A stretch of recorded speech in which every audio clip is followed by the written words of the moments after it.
kids, welcome home. It is time for part 2 of our inaugural visit to the horror short video collection of the Press Start Mom channel. If you have not watched the commentary video on Guest, please go watch that first and then come back, because spoiler alert central, we are going to talk about this bugger in depth from beginning to end, talk about my theories, some of my still unanswered questions that I hope will be answered in the anticipated, and I'm super stoked to say, feature-length film that's coming for this. So in order to get started with it, first and foremost, what is it? There is a YouTube channel by the name of Finn Callan, which is also the name of this genius filmmaker. To date, he only has 2 videos on his channel. Both are genius. One of which is a horror short by the name of Guest. And the minute I saw the thumbnail, I was hooked. And immediately after, and while still recording, immediately went to his page, gave the video a like, and commented asking for the ability to do a commentary on it. And he was so incredibly gracious, gave me the thumbs up within an hour. Finn, thank you. I am so excited to see where the story goes. I hope you watch this before you complete it, because, dude, I have so many questions. But enough stalling. Let's get back into the spooks. So the story opens with a bit of a trigger warning about suicidal thoughts, which I thought might have been an indicator of more the backstory for what may come with the Guest and what Guest actually is, because there's no real clear reference to suicidal thoughts other than, and we'll get there, the bleach. So we might be in for a bumpy ride when we get to the finalized version of this, and maybe some of those suicidal thoughts come more clear as to how that relates to our finalized story here. So we zoom into an eerie house, and all we hear is a woman crying, and as James A. Janisse would say, we cut to a title card. This fades away to a woman screaming and is abruptly cut off to someone laying on top of a bed with their head covered in bandages and their right eye covered by a patch. And we see a woman attempting to talk to her, but we hear nothing but a buzzing that continues to intensify. In silence, as the woman feels for her face and discovers those bandages, and you can see her taking in and remembering what had happened to her. And then the woman at the bedside continues to try and communicate with her by affixing a device to her ear that acts as a hearing aid. Although, because the ear is bandaged, I don't know how it actually connects, but it allows the woman in the bed to hear her again. And then the woman begins to proceed to ask her how the girl in the bed came to be in her house. More importantly, in her bathroom. So, this woman that we heard screaming intruded in this woman's home. And we do find out that her name is Mary. So the woman who owns the home continues to question Mary and tries to figure out, can I call somebody? What can I do for you? And this seems to agitate Mary. Question number 1. Mary is then asked to recall the events of the night before, and we pan into her patched eye and then out again to see her eyes before the accident. However, you can clearly see whoever played Mary, genius. The look on her face is pure terror. She is petrified. We see her running, and we find ourselves back outside that house that we saw in the opening. And Mary's running around, banging things, trying to find a key to get herself into this house and run away from, we don't know just yet. And then she looks over her shoulder. We see that she is being watched by something.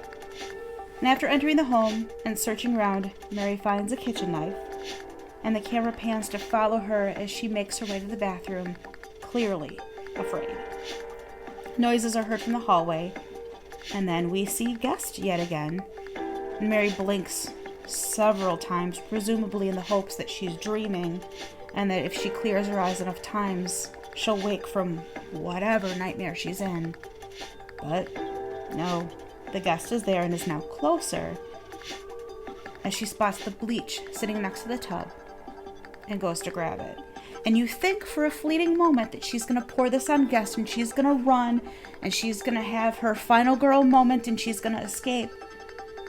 But question 2, she takes the bleach and pours it over herself. She then starts screaming in pain, and we zoom to a shot of her ear, and all we hear is intense breathing that I presume is Guest. She then picks up that knife that she grabbed from the kitchen, and we don't see it happen, but you see the gesture of her bringing that knife down Psycho style. And then as the shot pans out, we see blood coming from her ear. And then we return to present, and the homeowner stating that a doctor will be arriving, and that seems to agitate Mary even more. And the woman, after hearing the story, she seems disturbed and excuses herself from the room, leaving Mary alone in the room. Mary removes her eye patch and slowly opens her eyes and discovers she's not alone, that Guest is still with her.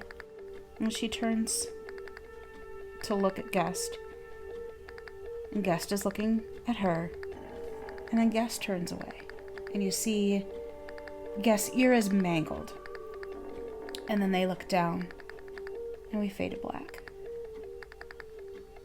Upon watching this, I was so in it. I was so compelled by what was going on, and I loved this on my first watch. And like I said, immediately after I hopped on Finn's page, I'm like, oh, like, subscribe, I'm all in. I've watched it several more times since then. I still have a few unanswered questions, but I have some potential theories and ideas as to what may or may not be happening here. I would love to know what you guys think too, because I have so many questions. But after my initial watch, what are my theories? I played around in my head with a few possibilities as to what we're dealing with. And the one thing that I kept thinking was, why this woman in particular? Why Mary? Why did she find herself at this particular house? Was this random choice? How did she find herself in that particular field and find herself at that one remote location? Does she live around there? Is there some reason behind that? Why the fear of the woman contacting anyone for Mary? The minute she mentions family, Mary becomes agitated. The minute she mentions a doctor, Mary becomes agitated again. And where was she before she was in that woods? And I think that reflection of Guest in the reflections of her eyes, how did she get there? What came first? When did this start? She does seem afraid of Guest, but also seems familiar in a way. There seems to be some form of an unspoken connection between the two of them, where they know each other, but that sense of Guest has some kind of an overlying power over Mary. And what Mary does, apparently, with the bleach, and I'll get to that and what my theory is there. But the one thing that I could not figure out, and where I'm hoping kind of ties into some of the theories that I have, but Mary never utters a word the entire time. She doesn't scream help when she's banging on the doors. She does not say a single word in the entire time that we know her. Clearly in the beginning she couldn't hear the house guest because the damage she did to herself. But why can she not speak? So the theories that I had is Guest some kind of a supernatural entity? Is this like an offshoot cousin of Slender Man, and there's some kind of overriding power that the Guest has, and is somehow, for some reason that hopefully gets explained, has attached itself to Mary? Is there some reason beyond the supernatural that this connection exists? Is there some form of a mental health issue with Mary? Where is this all going on in her head? Is Guest not real? Has she imagined this and has got herself in this psychotic state over something that does not exist? Because as we find when we come back after she tells her story, Guest is in the room.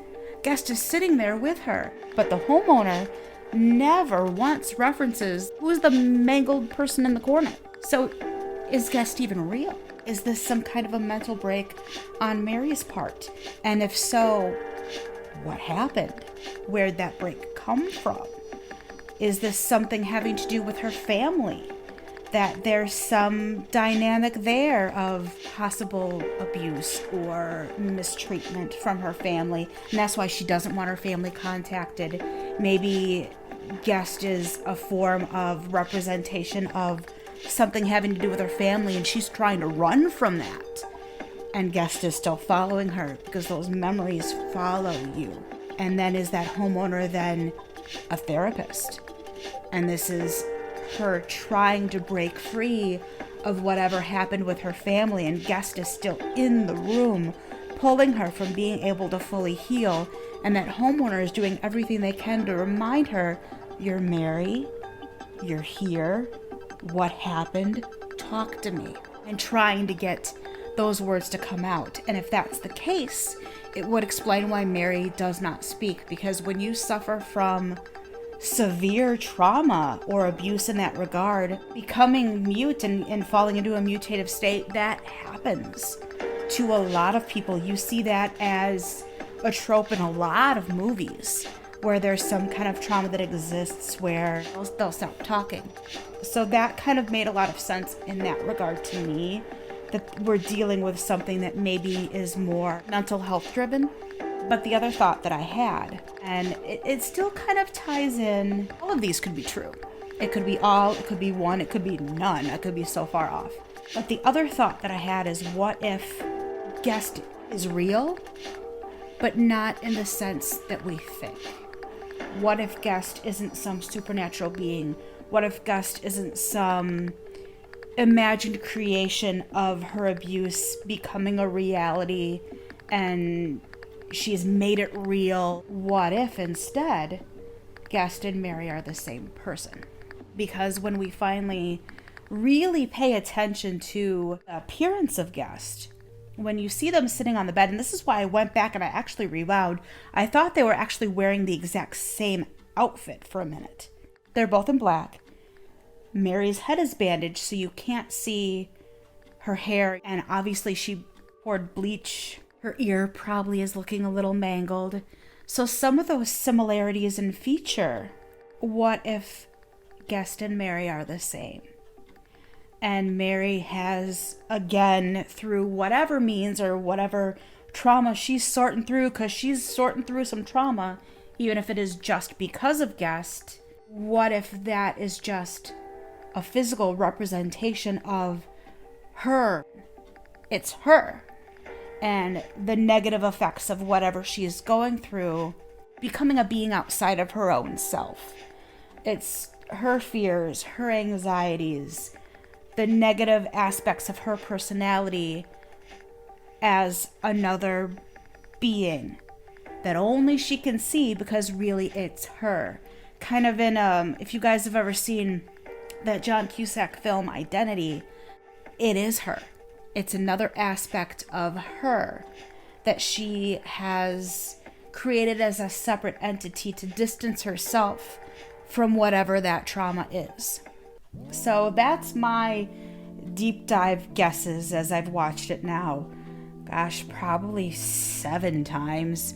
I made my mom watch it with me. Spoiler alert, coming up, there is going to be some horror short commentaries with Press Start Grammy coming up. So, and she's stoked. She loved it. But this was a blast. And I cannot thank Finn enough for a channel with 2 videos, for this to be half of your content and so brilliant. I cannot wait to see what you do next. And he has promised some more shorts coming while he works on the feature-length version of Guest. but I am down for it. I am subscribed, and any updates that I get, I will keep you guys posted, because when this feature is released, I'm going to be all over it. But I hope you guys enjoyed this. This has been really fun. It's nice to, while staying in the supernatural lane, do something a little more fun with a little less research needed, to just be able to have a good deep dive at some fun spooky content and call some attention to these brilliant creators. So comment below what your theories are. What is Guest? Am I so far off base, or do you think that maybe I'm right here? Comment some other horror shorts that you love. Please give the video a like.